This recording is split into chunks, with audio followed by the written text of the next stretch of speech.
जो मोबाइल है जिसको हम 24 घंटे अपने साथ रखते हैं, हमें ऐसा लगता है कि इसके बिना जीवन अब सोच भी नहीं सकते। वही मोबाइल हम तक उस खतरे को ला रहा है जिसकी बात मैं आपसे कर रहा हूं, जिसको लेकर के आपको आगाह करने जा रहा हूं। इसलिए आज अर्सत में आखिर तक बने रहिए जरूर।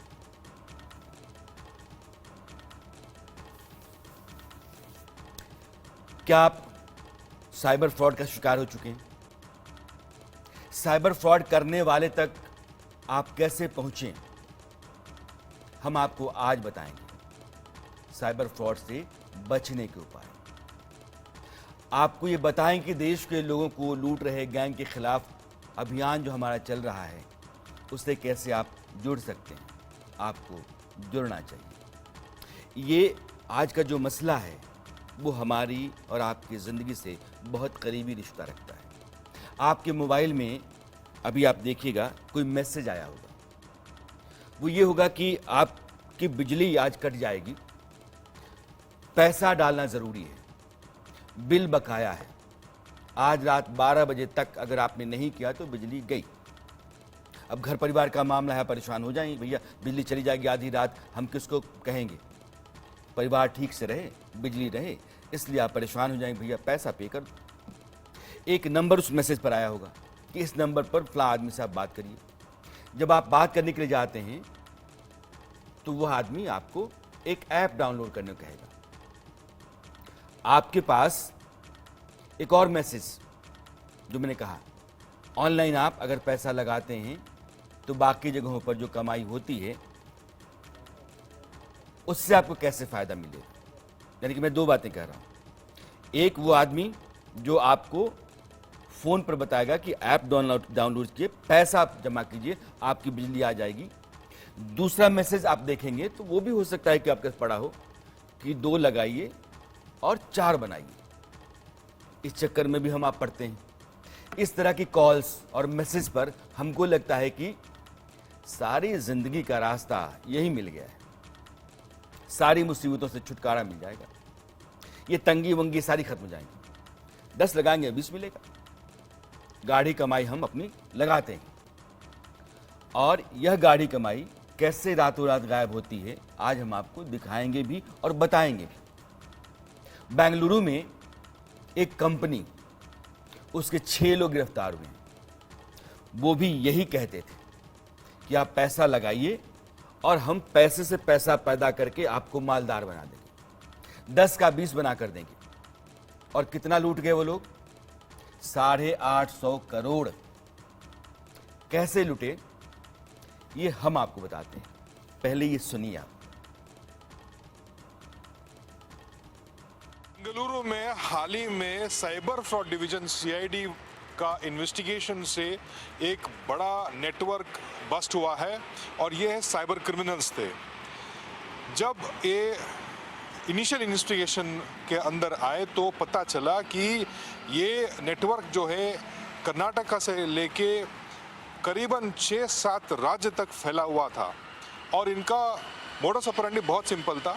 ये करीबन 80 से 90 ऐसे ऐप्स लिंक्स क्रिएट करते हैं जहां पे निवेशन के लिए इनवाइट बेचते हैं और मामला यह है कि आज आप 1000 डालेंगे तो शाम तक आपका पैसा 5000 हो जाता है और आप उसको विथड्रॉ कर सकते हैं।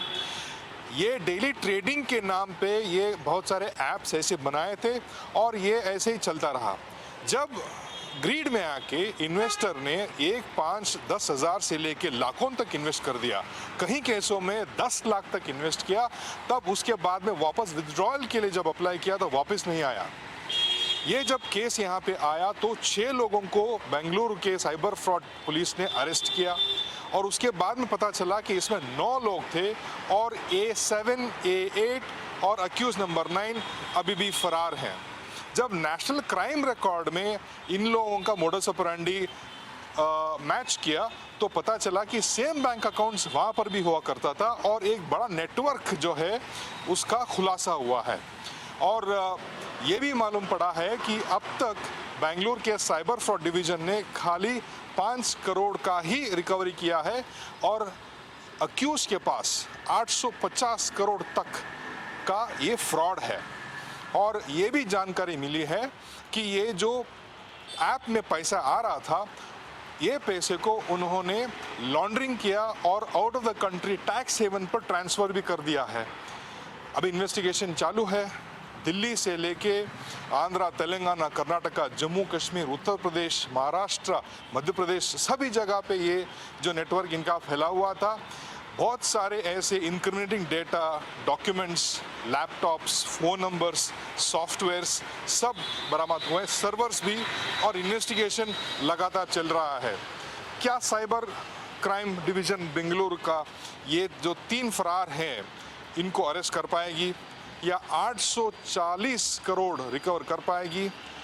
लाखों लोगों ने इन्वेस्ट किया है। अब तक 5000 केसेस FIR इस गैंग के ऊपर बना है और ज़बरदस्त इन्वेस्टिंग अभी भी चल रहा है and police are on the toes. Cameraman Venkatesh Perumal के साथ जयप्रकाश, इंडिया न्यूज़ के लिए बेंगलुरु से। हमारे बेंगलुरु के सहयोगी JP रमैया क्या बोल रहे थे? ऐप डाउनलोड किया, ऐप डाउनलोड करके पैसा लगाया, पैसा लगा के पैसा आया थोड़ा, फिर उसके बाद जाता रहा और फिर चलेगा। 2 का 4 बनाने के चक्कर में जो 2 का 4 बनाने वाले थे वो रफू चक्कर हो गए। अब आप ढूंढते रहिए। इतना बढ़िया जुगाड़ है, न दफ्तर खोलना है, न कोई दुकान खोलनी है, न कोई गुमटी खोलनी है, कहीं से कुछ नहीं है। हवा में रहिए आप, डिजिटली चलते हैं और हमको लगता है कि भैया आप पैसा लगा दो, वो तो हमको पैसा पे पैसा बना करके देंगे ही। बेंगलुरु में जो कुछ भी हुआ है उसको हम आपको ब्रीफ करके बताना चाहते हैं। ये बहुत ज़रूरी है। बेंगलुरु की घटना ताज़ा है, इसलिए यह जानना ज़रूरी है कि बेंगलुरु में क्या हुआ, क्योंकि आज को बहुत सारे हम तरीके बताएंगे जो तरीके अख्तियार करते हैं ये साइबर फ्रॉड करने वाले, और उन तरीक़ों पर आपकी नज़र होनी चाहिए, आप बच सकें। इसके लिए एहतियातन हम बहुत सारी बातें आज आपको बताना चाहते हैं। साइबर ठगों ने कितने 854 करोड़ की ठगी की। 854 करोड़। बेंगलोर के एक आदमी ने 49 लाख रुपए लगा दिए। 49 लाख रुपए एक ही आदमी लगाए, और देश भर में यही कि 2 का 4 कर देंगे उन लोगों ने 850 करोड़ ठग लिए। निवेश स्कीम का झांसा दिया कि इन्वेस्टमेंट कीजिए भाई, आपके पास भी आएगा, कि आप इन्वेस्ट कीजिए और आपके पैसे को हम अलग अलग मदों में लगा करके बहुत बढ़ा करके आपको देंगे, फ़ायदा बहुत ज़्यादा होगा। पैसा बैठा क्या कर रहा है, हमको दीजिए, हम दौड़ा देंगे, और फिर वो दौड़ते दौड़ते आगे निकल जाता है। तो इन लोगों ने लाखों रुपए लगा दिए, और मैंने बताया कि एक ही आदमी 49 लाख रुपए लगाए। 6 लोग पकड़े गए, लेकिन कंपनी का भी कोई अता पता नहीं है। 3 लोग और पकड़े जाएंगे, JP बता रहे थे, तो कुछ मालूम चलेगा। और यह पुलिस के लिए बड़ी चुनौती है। कुछ समय तक लोगों को पैसे मिल रहे थे, जो पैसे आपने लगाए थे वो पैसे आपको मिल रहे थे। जब तक हम चारा नहीं फेंकेंगे तब तक आप आएंगे कैसे? तो आपने 10 दिया, हमने आपको फिर 5 लौटा दिए, फिर आपने 15 दे दिए तो हमने आपको 7 लौटा दिए, फिर आपने 30 दिया तो हमने आपको 10 लौटा दिया। आपका 20 तो मेरे पास बना हुआ है, आपको लगता है पैसा तो आ ही रहा है। बाद में कंपनी बंद और लोगों के पैसे डूब गए। ये स्थितियां होती हैं। आपको हमने कहा कि पैसे दीजिए, आपने पैसे दिए और 850 करोड़ इस देश के लोगों के गए, और गारंटी है कि इसमें से मिलना बहुत मुश्किल है। बहुत कम रकम पुलिस ने अभी तक बरामद की। जब ये लूट हुई, जिसे आप ठगी कहते हैं, मैं तो कहता हूं कि लूट है साहब। हमने कहा कि अगर ये बेंगलुरु में है तो देश के बाकी हिस्सों में भी पता किया जाना चाहिए। एक जिम्मेदार जवाबदेह चैनल के तौर पर इससे बड़ी कोई खबर नहीं हो सकती। बाकी खबरों में बयान हो सकते हैं, राजनीति के दांव पेच हो सकते हैं, कहीं कुछ घटनाएं हो सकती हैं, लेकिन यह खबर इतनी बड़ी है जिसका सरोकार हम में से सबसे बनता है। इसलिए हमने देश भर में अपने सभी संवाददाताओं को कहा कि पता किया जाए कहां कहां क्या क्या हो रहा है, और इस तरह के साइबर फ्रॉड कितने हैं और किस तरीके के हैं, किन किन शक्लों में हैं। मेरे लिहाज से देश में जितनी भी खबरें हो रही हैं उनका अपना असर हो सकता है, लेकिन इसका अपना अलग असर है।